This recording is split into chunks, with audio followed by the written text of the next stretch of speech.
লা ইয়াস্তাবি আসহাবুন নার ওয়া আসহাবুল জান্নাহ, আসহাবুল জান্নাতি হুমুল ফাইজুন। সূরাতুল হাশরের এই 20 নম্বর আয়াতে আল্লাহ তাআলা বলছেন, যারা জান্নাতে যাবে আর যারা জাহান্নামে যাবে তারা কখনো সমান নয়। যারা জান্নাতে যাবে তারাই হচ্ছে সফলকাম। সুবহানাল্লাহ পড়েন।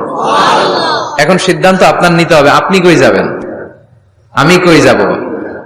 আল্লাহ তো বলে দিলেন, the people of heaven and the people of hellfire are not equal. The people of heaven gained the ultimate success.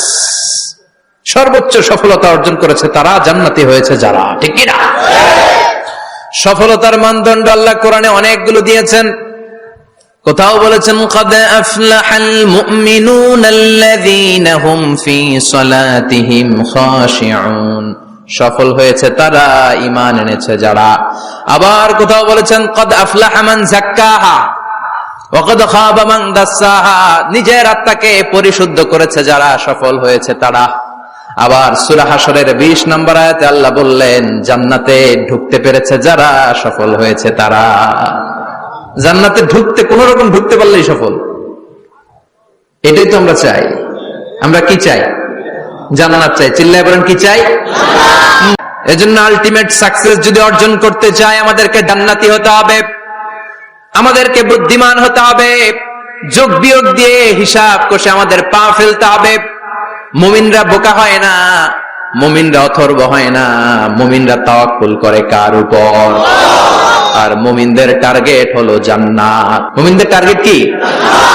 আবার অন্য আয়াতে আল্লাহ বললেন, ফামান যুহজিহা আনিন নারি ওয়া উদখিলাল জান্নাতা ফাকাদ ফাজ ওয়া মাল হায়াতুদ দুনিয়া ইল্লা মাতাউল গুরুর। জাহান্নাম থেকে যারা বের হওয়ার সার্টিফিকেট পেল, জাহান্নাম থেকে যারা মুক্তি পেল, আর জান্নাতে ঢোকার গ্যারান্টি যারা পেল, তারাই হলো আসল সফল। সুবহানাল্লাহ পড়েন। তাহলে সফলতার মানদণ্ড সূরা হাশরের 20 আয়াত থেকে বোঝা গেল, জান্নাতে যারা ঢুকতে পারবে এরাই সফল। ঢুকতে চাই তো আমরা? এত আস্তে ইনশাআল্লাহ? সবাই জান্নাতে ঢুকতে চাই তো ইনশাআল্লাহ?